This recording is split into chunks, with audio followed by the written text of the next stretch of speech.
So when you look at a science fiction film or a superhero movie these days as well, what's the underlying plot that we all see? To conquer the world. Everybody in all the science fiction and fantasy and horror films wants to take over the world. Every comic book character wants to take over, well, every comic book supervillain, that is, wants to take over the world. Well, guess what has really taken over the world? Science fiction, horror, and fantasy. What was once a cute little, B picture thing in the 1950s, today are Academy Award nominees and winners. Today, they are powerful parables of what's going on in the world, seen from the imagination of brilliant filmmakers all around the world. Boston Sci-Fi Film Festival is 50 years old and has been presenting some of the finest in this particular genre. And we have some of the finest right here in the studio right now. Let's find out about some of the movies that you're going to see at the 50th anniversary of the Boston Science Fiction Film Festival. Sam, let's start with you. You're sitting very quietly while I was discussing the beards of our other guests. So tell us about your film. Yeah, I was sat here also in envy. This is the best. I've never shaved. This is the best I've got. So I'm Sam. I'm from the UK, and my film is called Ocean's Playbook, and it's actually a name that stuck for the film. I wasn't planning on keeping it at that, but it kind of summed it up at the time, and it's a passionate homage to one of my favorite films, which actually isn't a sci-fi, but it's the Steven Soderbergh Ocean's 11 film. And I was going through a phase of deciding what I wanted to make next, and it was always going to be a sci-fi. That's kind of what I do, and I just wanted to make something light and bubbly, but at the same time I was going through this motion of literally watching Ocean's 11 almost every day for a while. It was kind of my feel-good movie. So that's just kind of what it is. It's a passionate homage, but it also sort of reaches into a lot of nostalgia from, at least from the era that I grew up in, with the sort of mid 2000s, late 90s maybe. So Ocean's Playbook, is it a caper film also? Is it about is it the same sort of plot line? Yeah, so yes, yeah, pretty much. It's more so actually. The more I got into it, the more I realized I was actually tapping into my own life. There's a lot of relationships in there. So one of the main, the main plot is the main characters have sort of been hustled for stealing a priceless piece of art, the Pamela. But the person they stole it from was the main character's older brother. So it's a little bit of a sibling rivalry, and about them to sort of, it's in the vision of something that's maybe a little bit grander. And I don't want to give anything away, because there's a few payoffs at the end. But it sort of, I had a relationship. I've got a brother, but it's not about him. But I grew up with my best friend who had two older brothers, and we had a lot of rivalry with them. So it's kind of reminiscent of a relationship that we sort of shared, and sort of the camaraderie that you might have of sort of teaming up with a force that's maybe a little bit too hot for you to handle when you're younger. That's interesting. So we have the very identifiable plot line of the sibling rivalry, but you've elevated to the notion of the caper film, of stealing the grand artwork. Yeah, correct. Yeah. But yeah, in an elaborate way. So yeah, it's funny because as soon as anyone I know, or sort of who knows me, that I was making this film at the time, as soon as the Heist Rick and Morty movie came out, episode came out, everybody started sending me links to it. Which I was obviously well in the process of this, and so it didn't put me off, but it has that sort of vibe. It's very sort of, I wanted to, the two things from the original that I wanted to tap into was, one, the sort of the camaraderie, the lightheartedness of the film. They can be in a really serious situation and sort of still have some sort of jokey quips at the same time. But also actually some of the cinematography and the style of filmmaking. I was actually fortunate enough to go to a talk with George Clooney a few years ago. He was discussing a different film, but he talked a lot about the Steven Soderbergh's cinematic style and how he likes long shots and it was just really different for me, sort of making something that isn't an action film, I guess, and it is much more of a what's the term I was going to use? But you know, like you're looking into to a lot someone's life. An intimate Uh, portrayal of family life, but taken from the heist standpoint. yeah, exactly, and longer conversations and seeing how people are working things out, rather than just jumping straight to the job, as it were. I really appreciate that because it's very interesting when we look back on our lives and we look at what was so important a year, 10 years, 20, 30, 50 years ago, when we look back on things that have happened with our families, we look at them and we think how little they are, but back then they're earth shaking. So you're kind of giving us that flavor. Yeah, slice of life. That's the term I was Slice of looking life. for. Good for you. Slice of life. Good for you. Yeah. When is this film happening?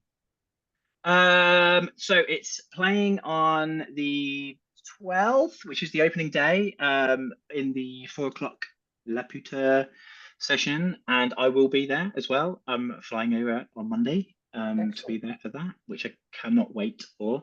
Yeah, I'm really excited. It's actually the world premiere. I didn't realize at the time. I'm doing a couple of screenings the following week. I've organised some screenings at the BFI and at my work office as well, and this comes before all of them, so that the people at Boston will see it before the crew see it, So which is quite amazing. so Boston Sci-Fi is doing the world premiere of your film. Correct. Yeah. Oh, that's great. That's great. Good for you. May Thanks. any audience member in there be able to boast when you win awards, when this goes viral, the whole works, they can boast about being at the world premiere. That is terrific. That is terrific. Best of luck to you. Thank you. Really, really clever concept. I was going to ask which Ocean's 11 do you consider the original, but you're talking about George Clooney, so I know you're talking about that one. There was an old one with Frank Sinatra and Dean Martin that I remember, but Yeah, I have seen it. I have seen it. By the original, I mean the first of the trilogy or quadrilogy, depending on which way you see it. But yeah, not the Frank Sinatra one. the movie franchise, Yeah, Ocean's the one that I was alive for. 11. Yeah. Thank you. Thank you. Well put. Well put. And now let's go to Amadeus. Amadeus and his gang of filmmakers that are with him.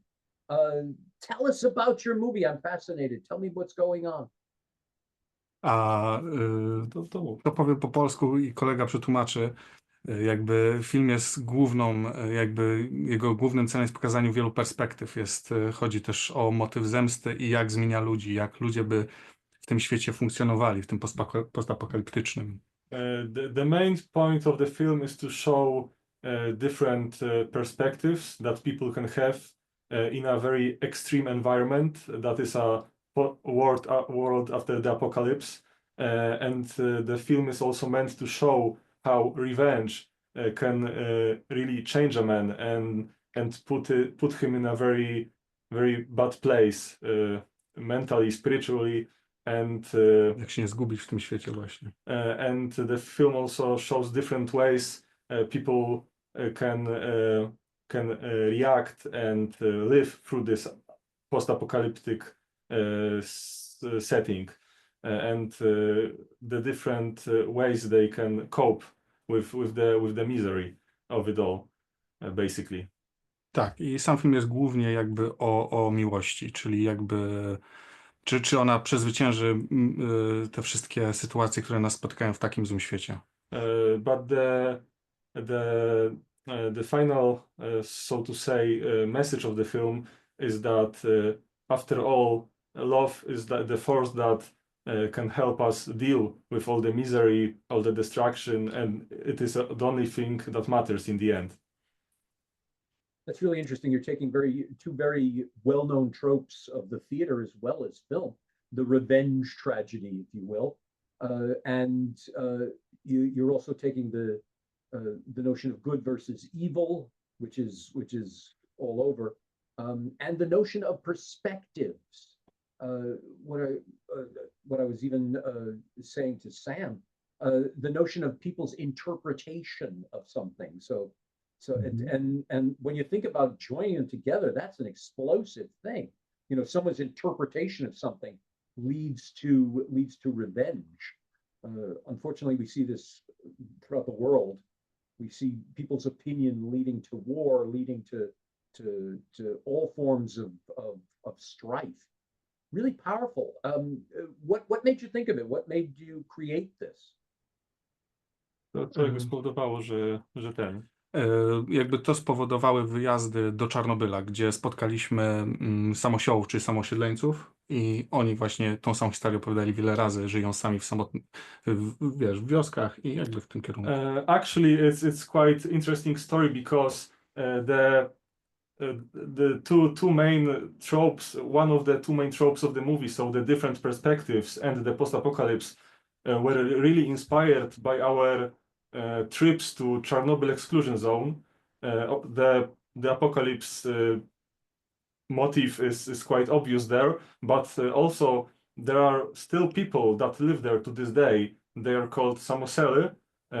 These are the people that came back to the exclusion zone after they were displaced after the disaster, and the way all of them talked about the disaster from all these different points of view, it really struck us how a single event can be described in so many ways and perspectives, and not only Pielęgniarka, osobny, wiesz, osoba, która budowała zupełnie inne podejścia. Yes, so for example, there were people that were policemen then, that work in a hospital, that were fishermen, and all of them had such a different perspective of the same grand event that we believe that there's a single version of the story.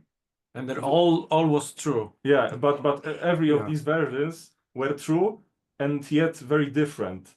So this really shows how our internal thoughts, although still factually consistent, can be really varied among people. And this doesn't only apply to the event of the disaster, but also to the many events that took place afterwards, the displacements, the coming back to the abandoned villages, and so on and so on. There were really plentiful of very powerful stories that these people told us. Yeah. You bring up a really good point, because the medium of film has basically been yet another version of so many different stories. If we look at movies about war, from World War I, World War II, even Korea, we get this patriotic, everybody's clean, okay, it's, we're going up to war, isn't it wonderful? And we think it's great. And then film finally captured what it really looks like to be at war. And it was a total mind blowing for the world. So you're basically putting that together. This is really interesting. You're putting it together to show this moment in time, this tragic moment, and all the stories that make part of its whole skeleton. Really interesting. Really good. Why did you do it? Czemu to zrobiliśmy? Oh, there's a story in that. You're all laughing. Okay, there you go. Dlatego, że jakby tak naprawdę koniec tego wszystkiego pokazuje, że warto pokonać trudności i nie można nikogo skazywać, jakby osądzać zbyt prosto, ponieważ nie znamy właśnie tych perspektyw. I jakby właśnie dlatego to jest tak ważne, żebyśmy mogli pokazać, że musimy zwrócić uwagę na różne perspektywy i sami z siebie, a film jeszcze prowadzi do tego, jak sami z siebie możemy do tego doprowadzić, wyjść z tego. We think that we just really wanted to show that you shouldn't be quick to judge, anyone and their actions, and to show that you should really you should really try to be looking from other people's perspectives as well, and try to understand them. And throughout the movie, we really try to emphasize that, basically. Also that the world make us, but also we because we live in this world, we also make this world. So it's like a circle. So it's everything is connected. That's wonderful. That's exactly right. Perfectly said. We tend to isolate ourselves, create an opinion, and then we act on it, and it changes the whole world. Maybe if we just shut up and listen to people, maybe if we just paid attention, it would be a different world. That's great. Oh, that's great. When is your movie playing at Boston Sci-Fi? Our movie will be playing at the 13th of February at 4 p.m. on the Boston Sci-Fi Film Festival. Yeah. That's great. Early on in the fest. That's wonderful. That's wonderful. I wish you a lot of luck. Excellent parable, excellent message in there. Really excited for both of your films. I think that's really great. Ladies and gentlemen, bostonsci-fi.com. That's where you go to hear about these exciting and prophetic films and another 40 or 50 more that are being played at the festival. Learn about panels, learn about guest speakers, learn about the gifts that there will be there, learn about Boston Sci-Fi Film Festival. Thank you all very much. Really appreciate it. And I look forward to hearing more about your wonderful films. Thank you. Thank you very Thank you. much. Have a nice day. Ciao.